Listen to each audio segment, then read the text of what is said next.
Assalamualaikum warahmatullahi wabarakatuh. Kami dari Lombok 3 akan mempresentasikan tentang Kesultanan Aceh. Lokasi Kerajaan Aceh berada di bagian utara Pulau Sumatera. Titik merah ini merupakan pusat pemerintahan Kerajaan Aceh.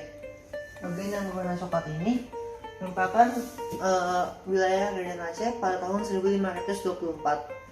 Bagian yang berwarna kuning ini merupakan ekspansi wilayah Kerajaan Aceh pada tahun 1608. Bukti sejarah Kerajaan Aceh yang pertama adalah Masjid Sejarah Baitur Rahman. Masjid ini merupakan bangunan yang sangat terkenal di Aceh. Masjid ini sangat berjasa ketika Aceh dilanda tsunami pada tahun 2004 yang lalu. Karena masjid ini adalah satu-satunya bangunan yang berdiri kokoh pada saat tsunami terjadi. 2. Taman Sari Gunungan. Taman Sari Gunungan merupakan salah satu peninggalan Aceh yang dibangun oleh keraton.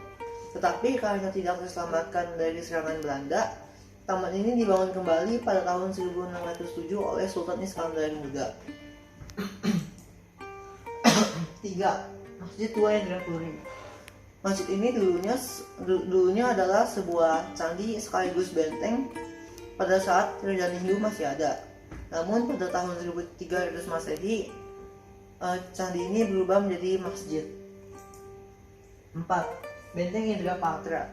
Benteng ini digunakan oleh kerajaan Aceh untuk melawan penjajah Portugis. Benteng ini dulunya dibuat oleh kerajaan Hindu pertama yang ada di Aceh. 5. Pintokop. Pintokop adalah pintu gerbang masuk yang berbentuk kubah dan didirikan oleh Sultan Iskandar Muda. Pintokop ini digunakan oleh Putri Pahang sebagai tempat peristirahatan dia setelah berenang. Di dalam Pintokop ini juga terdapat kolam tempat Putri Pahang mandi bunga. 6. Meriam Kesultanan Aceh. Pada masa Sultan Saleh II dan Turki Utsmani, beberapa pembuat senjata dan teknisi dari Turki dikirimkan ke Aceh. Aceh belajar membuat senjata dan menyerap ilmu mereka sehingga bisa membuat meriam ini yang terbuat dari kuningan. Meriam ini juga digunakan untuk menyerang Belanda. 7. Makam Sultan Iskandar Muda. Makam ini berada di Kecamatan Baitur Rahman, Kota Banda Aceh. Makam ini tempat penguburan Sultan Iskandar Muda, yaitu Raja Kerajaan Aceh yang paling terkenal dan hebat. 8. Uang emas Kerajaan Aceh. Uang emas ini dijadikan sebagai mata uang Kerajaan Aceh yang sah, dan uang ini terdiri dari 70% emas murni. 9. Stempel Cap Sikureung. Stempel ini terbuat dari batu dan terdapat 9 bulatan yang di dalamnya terdapat tulisan nama-nama raja yang pernah memimpin Aceh. 10. Pedang Amanyera. Dulunya ada seorang warga di Aceh bernama Amanyera yang memiliki sebuah pedang, dan pedangnya itu direbut oleh Belanda pada tahun 1922. Kemudian pedang ini dikembalikan ke Indonesia pada tahun 2003. 11. Perkop. Perkop merupakan makam militer Belanda yang digunakan untuk mengubur tentara Belanda yang meninggal selama peperangan melawan kerajaan Aceh. 12. Karya sastra. Ada 3 karya sastra yang masih diabadikan di Aceh, yaitu Hikayat Melayu yang berisi tentang pernikahan seorang sultan, Hikayat Raja-Raja Pasai yang berisi tentang asal mula Kerajaan Pasai, Hikayat Perang Sabi yang berisi tentang nasihat-nasihat dan yang menegakkan agama Islam di Aceh. Assalamualaikum warahmatullahi wabarakatuh. Perkenalkan, nama saya Putra Pratama, dan pada hari ini saya akan menjelaskan tentang kehidupan sosial dan juga politik dari Kesultanan Aceh. Oke, jadi kehidupan sosialnya itu dimulai dari letak Aceh yang strategis yang menyebabkan perdagangannya maju pesat. Dengan demikian, kebudayaannya masyarakatnya pun juga makin bertambah maju, karena masyarakatnya ini pun seringkali berhubungan dengan negara lain. Contoh dari hal tersebut tersusunnya hukum adat yang dilandasi ajaran Islam yang disebut dengan hukum adat Makutha Alam. Menurut hukum adat Makutha Alam, pengangkatan sultan itu haruslah semufakat dengan hukum adat. Ya, oleh karena itu waktu penobatan seorang sultan, ia harus berdiri di atas tabal. Nah, ulama yang memegang Al-Quran itu harus berada di posisi kanan, dan Perdana Menteri yang memegang pedang itu berada di posisi kiri. Nah, hukum adat Makutha Alam ini juga merupakan hukum yang berisi tentang kekuasaan Sultan Aceh. Isinya itu ada 6. Yang pertama, mengangkat Panglima Sagi dan juga Ule Balang, yaitu dimana pada saat pengangkatan mereka mendapatkan kehormatan, yaitu suara bunyi dentuman dari meriam sebanyak 21 kali, lalu mengadili perkara yang termasuk dalam pemerintahan, lalu menerima kunjungan kehormatan termasuk juga pedagang-pedagang asing, lalu ada mengangkat ahli hukum atau ulama, lalu mengangkat orang cerdik atau pandai untuk mengurusi kerajaan, dan terakhir melindungi rakyat dari kesewenang-wenangan dari para pejabat kerajaan. Nah, lalu dalam kekuasaan sultan itu mendapat pengawasan dari para pendampingnya. Pendampingnya ini ada alim ulama, terus ada kadi, dan juga dewan kehakiman. Nah, mereka ini terutama bertugas untuk memberi peringatan kepada sultan. Peringatannya itu terhadap pelanggaran yang dilakukan sultan terhadap adat dan syarah. Nah, yang terakhir itu ada struktur sosial dari masyarakat Acehnya. Yang pertama itu ada 3 golongan. Teuku itu adalah kaum bangsawan yang memegang seluruh kekuasaan dari pemerintah sipil. Yang kedua ada golongan Tengku, tapi tulisannya Teungku, NG. Kalau tadi kan Teuku, kalau ini Teunggu, tapi bacanya tuh Tengku. Jadi ini adalah kaum ulama yang memegang seluruh peranan penting dalam keagamaan. Yang terakhir ada Hulu Balang atau Ule Balang, itu adalah prajurit kerajaan. Jadi terakhir itu adalah rakyat biasa. Kehidupan politiknya dimulai di mana dari kerajaan Aceh didirikan oleh Sultan Ali Muhayyad Shah pada tahun 1530 setelah beliau melarikan diri dari kerajaan Pidie. Nah, pada tahun 1564 beliau digantikan oleh Sultan Alauddin Rihayat Shah Al-Kahar pada tahun 1536 sampai 1568. Nah, pada masa pimpinannya beliau pernah menyerang kerajaan Johor dan berhasil menangkap Sultan Johor juga. Tetapi kerajaan Johor tetap berdiri, maksudnya pantang menyerah, dan juga berhasil menentang kembali Aceh. Nah, pada masa pimpinan beliau juga pasukan Belanda pernah mendatangi Aceh untuk meminta izin berdagang di Aceh. Yang pada masa itu pasukan Belanda di bawah pimpinan Cornelis de Houtman. Nah, setelah kematian Sultan Alauddin Al-Kahar, beliau digantikan oleh Sultan Ali Rihayat Shah atau dikenal dengan Sultan Muda. Ia berkuasa dari tahun 1604 sampai 1607. Nah, pada masa inilah Portugis melakukan penyerangan. Mereka melakukan penyerangan karena ingin memonopoli perdagangan di Aceh. Tetapi sayangnya usaha mereka ini gagal. Lalu setelah pemerintahan Sultan Muda digantikanlah oleh Sultan Iskandar Muda. Ia berkuasa dari tahun 1607 sampai 1636. Nah, pada masa pemerintahan beliau, Aceh mengalami masa kejayaan, apalagi di jalur perdagangannya, dan banyak juga penaklukan di berbagai wilayah yang berdekatan dengan Aceh, seperti Deli 1612, lalu ada Bintan 1614, lalu Kampar, Pariaman, Minangkabau, Perak, Pahang, dan juga terakhir ada Kedah, itu tahun 1615 sampai 1619. Lalu setelah kematian dari Sultan Iskandar Muda, digantikanlah Sultan Iskandar Thani, yaitu ia berkuasa dari tahun 1636 sampai 1641. Nah, pada masa pemerintahan beliau inilah Aceh mengalami kemunduran atau keruntuhan karena beliau hanya fokus kepada pembangunan di dalam kerajaan saja, dan juga faktor dari sultan-sultan yang sudah tidak ada sultan-sultan yang kuat lagi seperti sultan-sultan yang sebelumnya. Nah, sehingga pada tahun 1641 Aceh tidak dapat melawan Belanda, yang dimana Belanda ini sudah menguasai Malaka pada saat itu.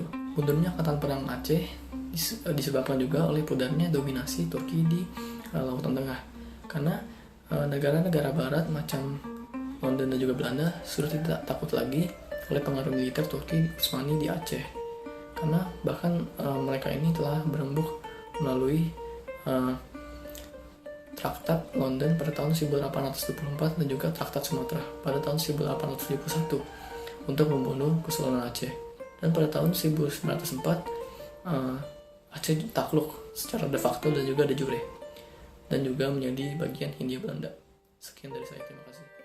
Raja yang berpengaruh di Kerajaan Aceh atau Kesultanan Aceh merupakan Sultan Iskandar Muda. Sultan Iskandar Muda dikatakan merupakan raja yang paling berpengaruh karena ia mampu membawa Kesultanan atau Kerajaan Aceh mencapai ke puncak kejayaannya pada tahun 1607 hingga 1636.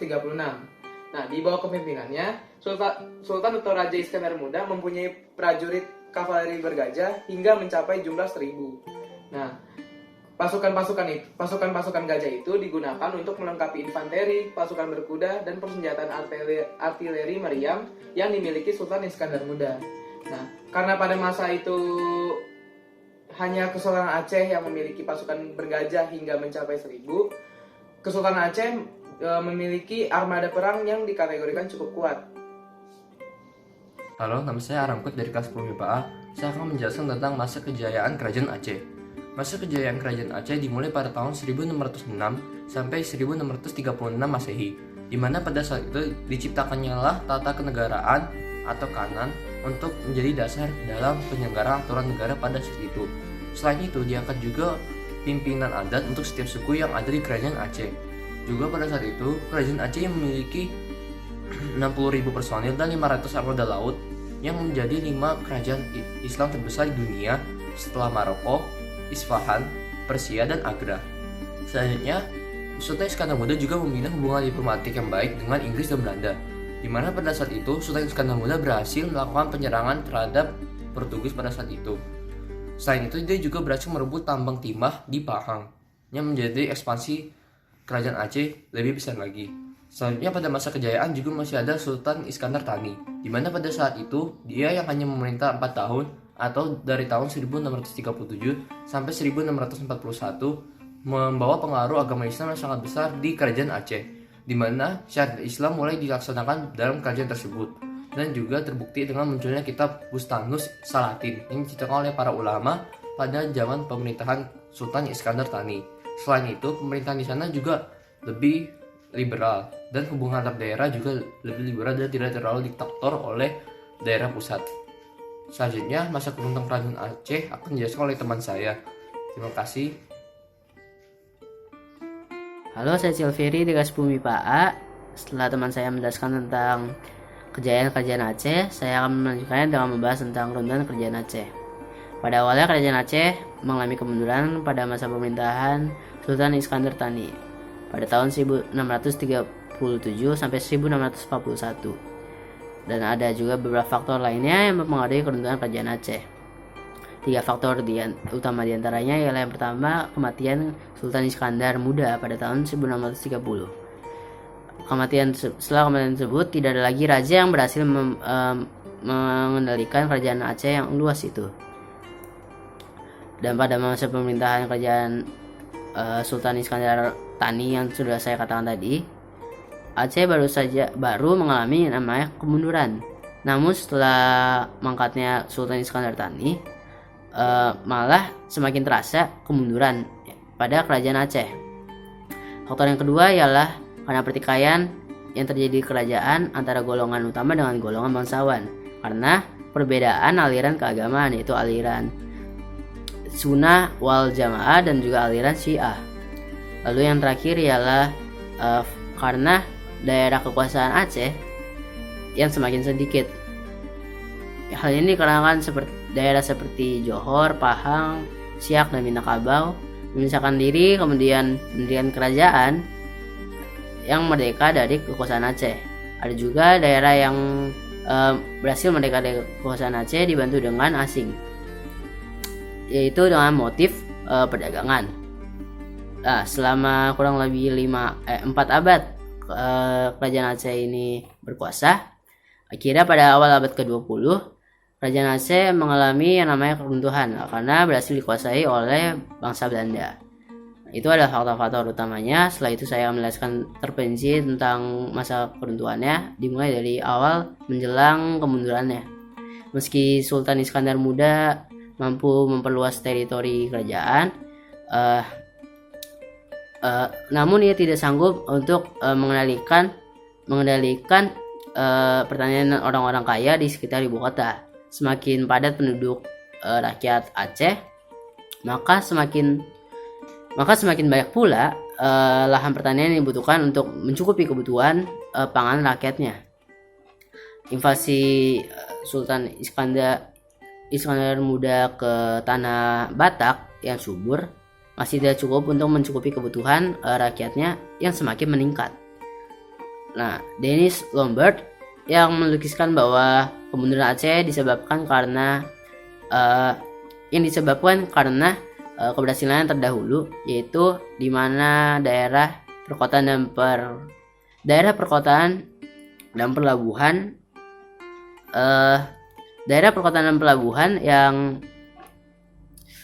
yang berkembang sedemikian rupa melampaui kemampuannya untuk menghidupi rakyatnya. Nah, rombongan dari Raja Pagaruyung di pesisir barat menjadi pemicu utama rontoknya pamor Kesultanan Aceh. Nah, Tiku, Pariaman, dan Padang yang semula adalah basis perdagangan yang cukup menguntungkan, satu persatu mulai meninggalkan kerajaan Aceh. Nah, ditambah lagi dengan datangnya Inggris dan Belanda yang merupakan dua senjata baru Eropa yang memiliki jalur perdagangan dan militer yang lebih solid dibandingkan daripada Portugis yang merupakan pesaing yang terdahulu. Hal ini membuat kedudukan Aceh di perairan itu menjadi terganggu. Itu adalah kemunduran kerajaan Aceh. Lalu seperti yang saya jelaskan, kalau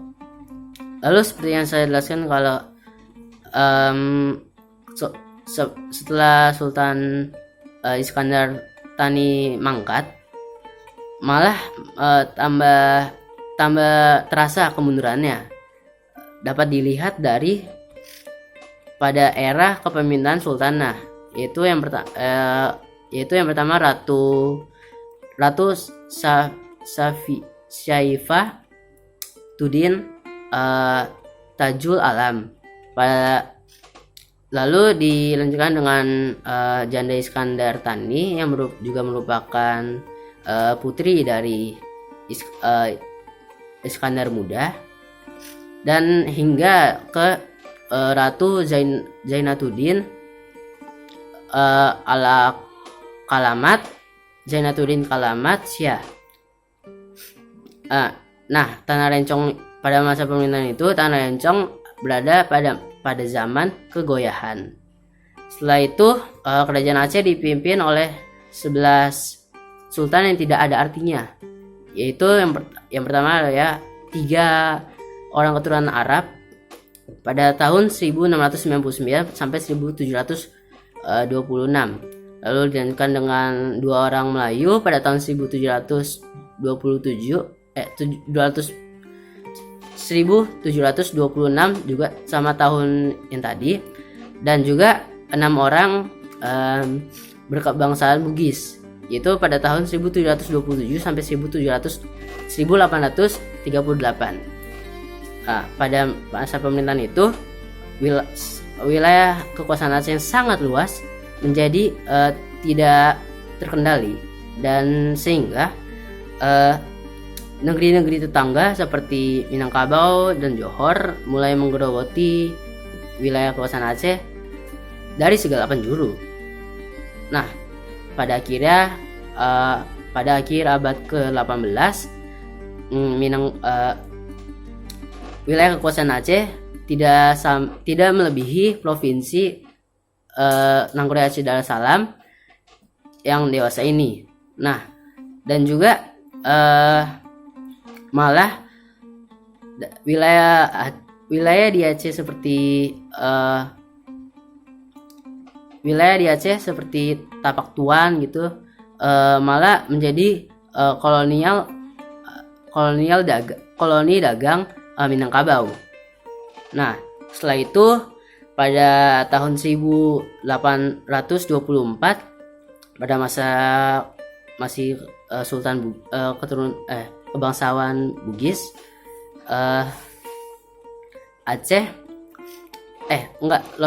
Inggris mengadakan perjanjian dengan Belanda di London, Inggris. Nah, Traktat London itu berisikan bahwa Inggris dan Belanda tidak boleh melakukan praktik kolonialisme di Aceh. Namun pada tahun 1871 berdasarkan keputusan Traktat Sumatera, Belanda boleh memperluas penjajahannya sampai ke Aceh. Dan 2 tahun kemudian pada tahun 1873 Belanda mulai menyerang kerajaan Aceh, dan akhirnya dengan alasan kalau Aceh selalu saja